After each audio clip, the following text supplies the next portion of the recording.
Well, we are 22 days, 15 hours, 59 minutes to the presidential elections, and the times are getting more interesting and the intensity is palpable. While some are heading to the courts seeking all sorts of prayers, many hope that the plaudits will far outnumber the brickbats at the end of the day. Good evening. Welcome to the program. I'm Chamberlain Oso. Well, the call for violence-free elections continue with the signing of peace accords across the country. The public space is awash with all manner of messages aimed at giving advantage to their various sponsors. Well, whether that's noble, you be the judge of that. Now, how is it playing out across the country?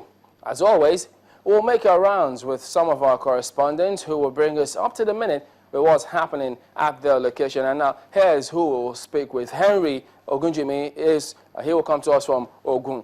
Jonathan Gopep will be from Yobe. Amaka Okafo will come through from Abuja. And then we'll have Joy Odinye who will be speaking to us from Anambra. Well, don't forget that our web team provides several platforms for you to air your views on the program tonight. You can tweet at us using the hashtag Nigeria2015. And now this, Demand Debate Now, where you could use the Twitter handle you see on your screen now at Channels TV and at Chamberlain Oso. Don't forget that if you have comments or questions, do send us an email, and that will be at Nigeria2015@channelstv.com. You can also send us pictures through our Eyewitness platform. And here's how you do that. Just download the Channels TV app for Android, iOS, and Windows phones from their respective stores. And then tap to show the Eyewitness menu and follow the instructions you see when they pop up. Well, our guest will also join us tonight, but we're trying to reach Mr. Femi Fanika. He's unavailable at the moment, but Odenta, Assistant Director of Publicity for the People's Democratic Party's presidential campaign organization, will join us from our studios in Abuja.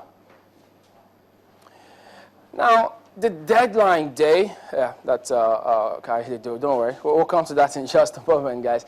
But the thing is, the deadline day for the collection of the PVCs is upon us.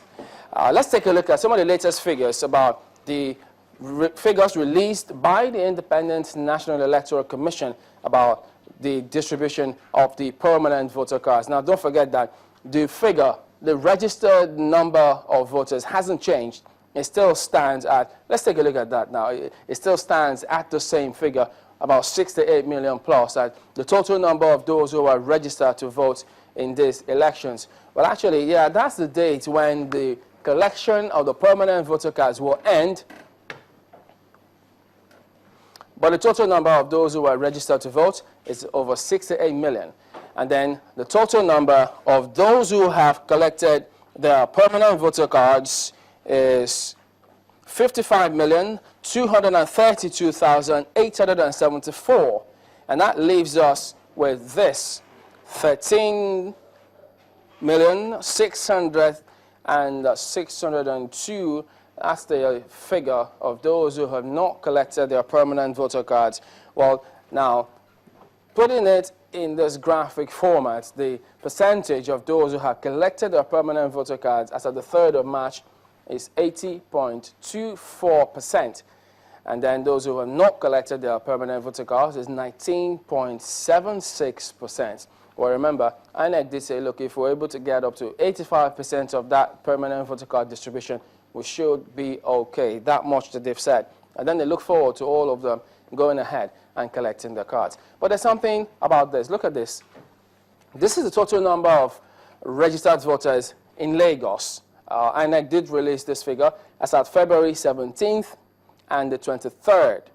It stands at 5,905,852. Now, the latest one which the Commission released, the total number of registered voters in Lagos now goes to 5,822,202. So, the thing is, this is not the total number of those who have collected their permanent voter cards, wherein it goes up and down. It's the total number of registered voters. Because at the end of the day, if you total the entire figure given by the Commission, it doesn't change. So now there's this change in the total number of those who are registered to vote as at March 3rd, 2015 in Lagos, and then as at February 17th and 23rd in Lagos. So we're going to find out from the spokesperson for INEC how he will explain this disparity we'll see in our figure. Kaide Joe stands by. Let's get to him on Skype now. He's going to go ahead and tell us, how do we explain this disparity for all of this? But, well, that is not popping up, but we'll get to you, Mr. Doan, and then he'll tell us what is going on with that figure. But then, moving on to other matters right now about the Independent National Electoral Commission. Now, there's been a lot of argument about whether or not the chairman of the commission should stay or go, and our argument almost dividing everyone, no, not everyone, but yeah, politics right down the middle. If we take our memories back history just a bit, recent history as a matter of fact, in 1989 and 1993, where we had the chairman of the commission at that time,